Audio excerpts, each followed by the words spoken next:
fuel clogs, overheating problems, running out of fuel, no Yucatan current, never really showed up, bunch of squalls. Engine problems. I said engine. Oh, right. Okay, anyway. Girlfriend not listening. Yeah, girlfriend not listening.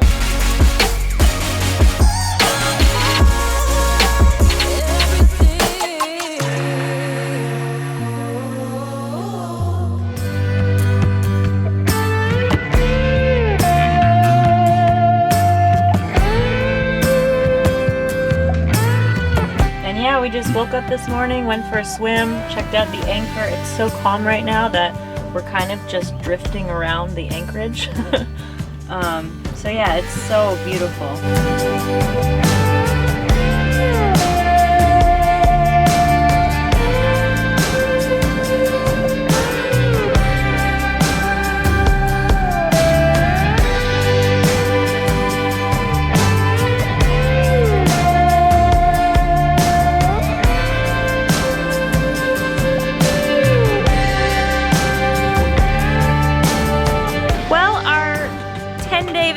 Which is the longest vacation we've had in a really long time, is coming to a close. Jordan looked over our weather facts this morning, and it looks like we've got a good weather window to leave to Cozumel tomorrow, and then we're gonna do an overnight in Cozumel just for some rest, and then we'll do another 8-hour trip to Isla Mujeres from there the following day. So right now we're gonna deflate the dinghy, take down these beautiful sunshades, and get to bed early so that we can get up early and have a sail tomorrow. That afternoon, our engine began sounding an overheating alarm, so we set out to track down the source of the problem.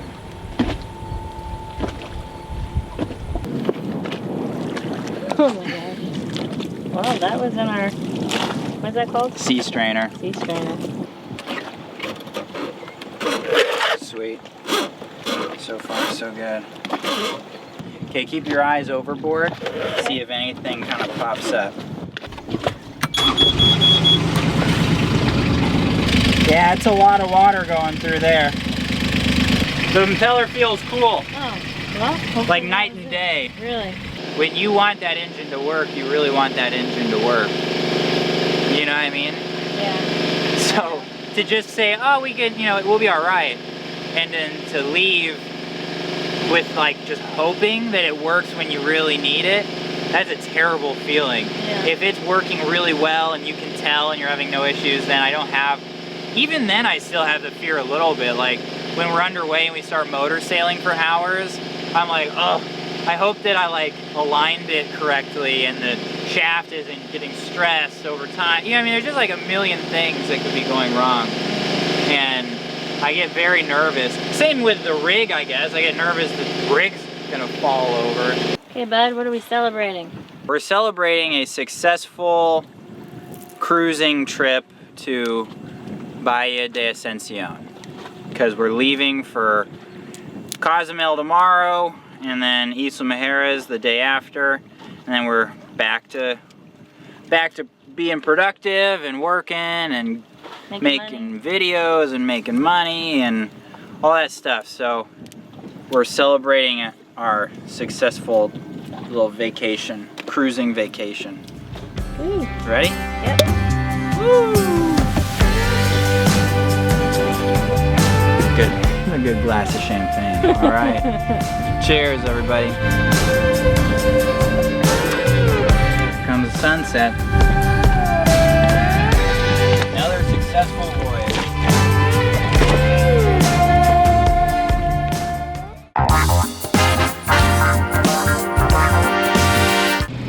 Woo! It is hot, and we're about to get underway to go to Cozumel. So I thought I'd show you guys really quickly how I stow the interior of the boat while Jordan's getting everything ready. So essentially our coffee mugs are on these hooks, but they can't get out because of that elastic there. I made this little cubby hole thing that kind of keeps everything back here. See that? I always, whenever we're gonna be hard on the wind, I get my lee cloth ready, so that's what this here is. And then I've got my pillow down there because I might get a little seasick. And we both took half a pill of Bonine because it seems like the seas are gonna be a little bit little bit rough today, but at least it'll be good sailing. Jordan has the main up now, so already healing a little bit. And that's pretty much it. I took, actually, this is after we went through all of our food. I should have done it before and after shot. But anyways, this is our last anchorage. Take you guys up on deck. Whoa, boom. And then yeah, we're gonna head out. It was a really cool trip.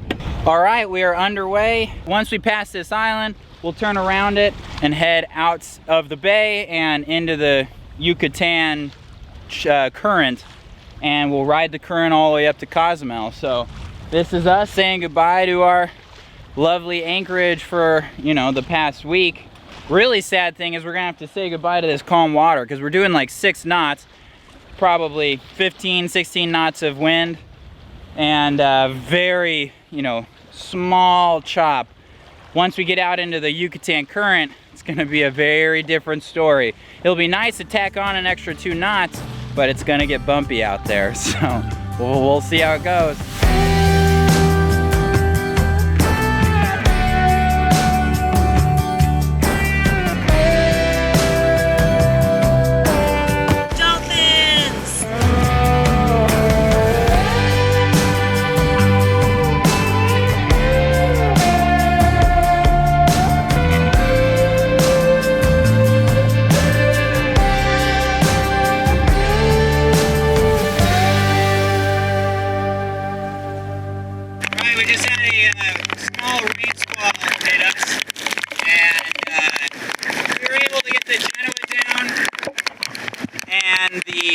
We double reefed the main, and now we're crawling along at about 3 knots, but that's okay because things got a little hairy there for a minute, and we were, you know, keeling over a little bit past 30 degrees. The Genoa's still up, so that was my fault. I should have taken that Genoa down earlier. If not, switched out for jib. It's just tough when you're, you know, scraping away to make a decent speed, and then you see a cloud in the distance, and you don't know how far away it is, and then before you know it, it's on top of you. So that's a good learning experience. You know, if it looks like it's coming at you, you just gotta prepare for it. So anyway, but I mean, we're comfortable now, but we could have done that with a whole lot more grace and a whole lot less franticness.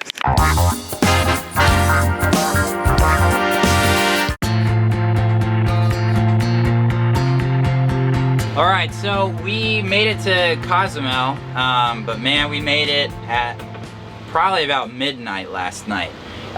Yesterday was a much different passage than we were hoping it would be.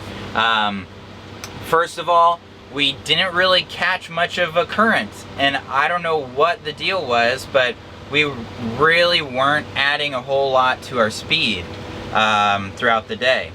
So I'm not sure why. I think the current strength just varies, and we just didn't get a whole lot of it yesterday. And not just the strength, but also the position, and so maybe the current was a little bit more offshore yesterday. But regardless, we had planned on yesterday being like a 7-hour trip, and it turned out being more like 14 hours. So we were a whole lot slower than we thought we were gonna be. On top of that, a couple things happened. One, we got hit by a couple squalls, just kind of, you know, small little thunder clouds that just rolled right over with lots of wind and rain. So we'd have to reef everything down, and then by the time it passed, there'd be no wind at all for a little while. So we'd put our sail up and just wouldn't be making any way at all. So we started motor sailing in the calms after the squall, but we were hard on the wind yesterday, so even with a little bit of wind, we were heeled over on a starboard tack, and the pickup tube for our in our fuel tank is on the starboard side. So the engine ended up dying due to lack of fuel because we probably got about 1/4 of a tank left, but when we're heeled over on a starboard tack, most of the fuel is on the port side, and so we're not able to pick up any fuel. Whoop. Sorry, Anchorage is really rolly here. Got a lot of traffic going by. But anyway, we're not able to pick up fuel when we've got that, a quarter of a tank left on a starboard tack when we're hard on the wind. So the engine kept dying and we couldn't keep it going as long as we were heeled over. So we couldn't motor sail.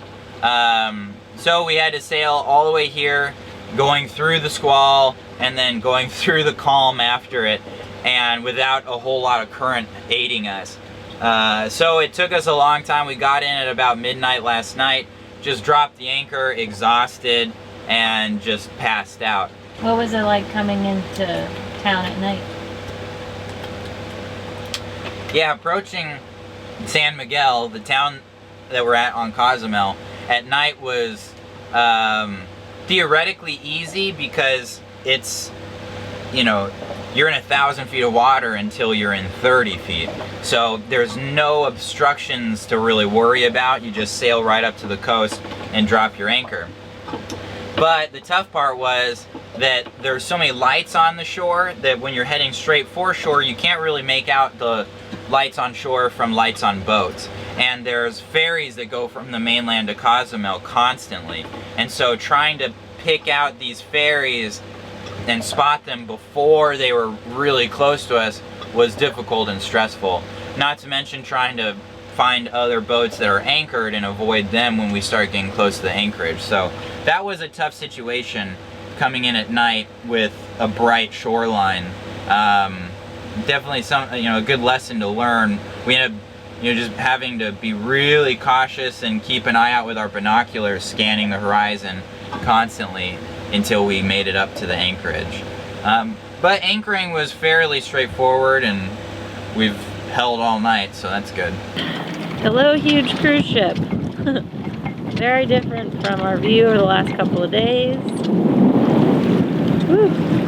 Got a ferry out there. And then we've got our cool little neighbors over there.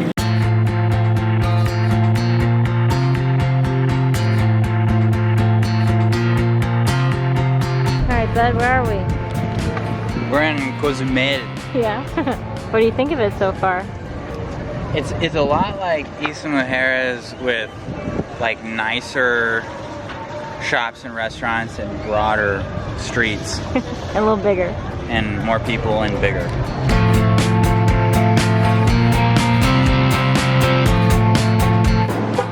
So Cozumel's pretty upscale. Got a Starbucks, had a Victoria's Secret, and a credit card. And it's got a movie theater. What are we doing today? We're gonna go see Spider-Man.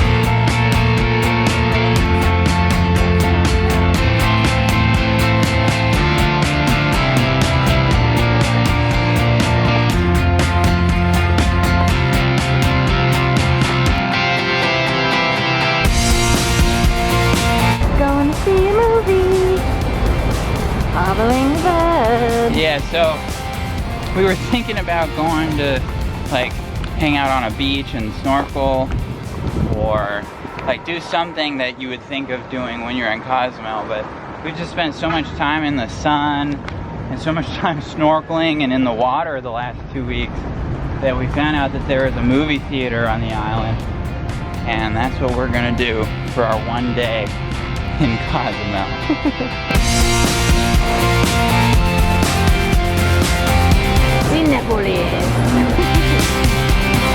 And my McFlurry. Oh yeah. Capitán del Puerto San Miguel Cozumel. Capitán del Puerto San Miguel Cozumel. Este es el velero Atticus. Do I ask him to go to another channel? Yeah. ¿Podemos bajar al canal 12? La Capitanía del Puerto Cozumel, vamos 12. Ok, estamos en un velero y estamos buscando un muelle para llenar nuestro tanque de diésel. Quería preguntarle si hay un muelle de diésel en el puerto Abrigo Marina. Es correcto, ahí es donde le suministran combustible. Ok, muchas gracias. Good job, bud. Let's go get diesel. Go get some diesel. So we just tied up to the craziest fuel dock. I just hopped up that ladder.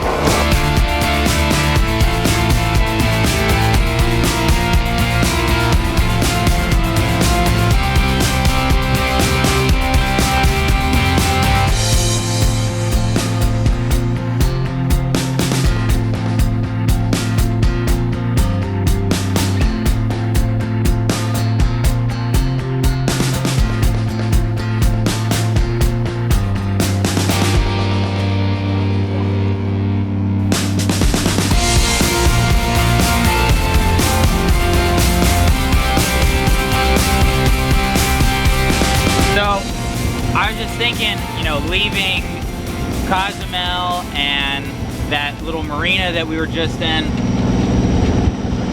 so many ways Atticus is our home, just like a house is to somebody that lives ashore. Like, we have that same emotional connection to it. We put a lot of time and money into it.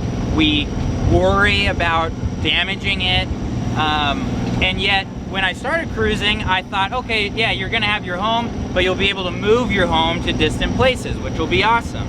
But the part I didn't really know about or realize is that you'd be putting your home into these super perilous situations from time to time. You're not just sailing offshore with nothing around you, you're motoring into a narrow channel with cliffs on either side and a current setting you one direction with like very little fuel, and you're just praying that you don't run out of fuel in the middle of it. Like, you're not constantly, but regularly putting your home into harm's way, and you are the only one that dictates whether it ends up on the rocks or gets safely into the marina. And it's super stressful, and I'm sure that we'll get accustomed to it over time, just like anything else. I think we're both just emotionally drained, and we're ready to get back to Isla Mujeres.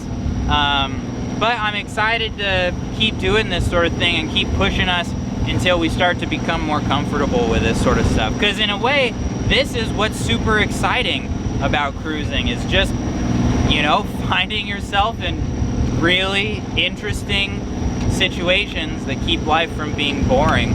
This trip was good for me because it made me realize all the things that we still have to do to Atticus to make it more comfortable when we're cruising kind of far off. So yeah, I'm excited to get back. We both have a lot of work to do once we get home, so it's nice to be on vacation, but I've got a little bit of like anxiety about not being back in Isla doing my sewing jobs. And then once we get to Isla, we still have to put the boat to bed, wash her.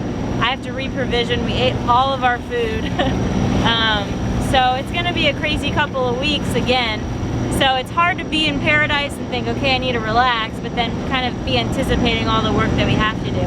So when I get back, I'll be working on some interior cushions and just replacing some isinglass on a pretty nice sail yacht. And what am I doing?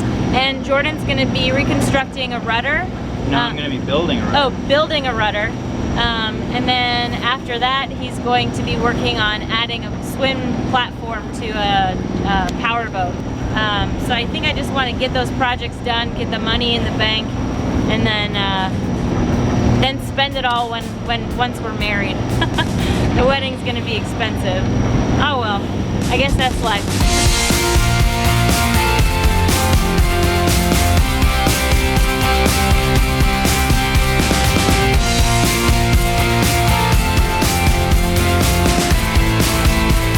Well, we're approaching Isla Mujeres now. Got about 20 minutes before we'll be in port, and yeah, it feels really good to be back.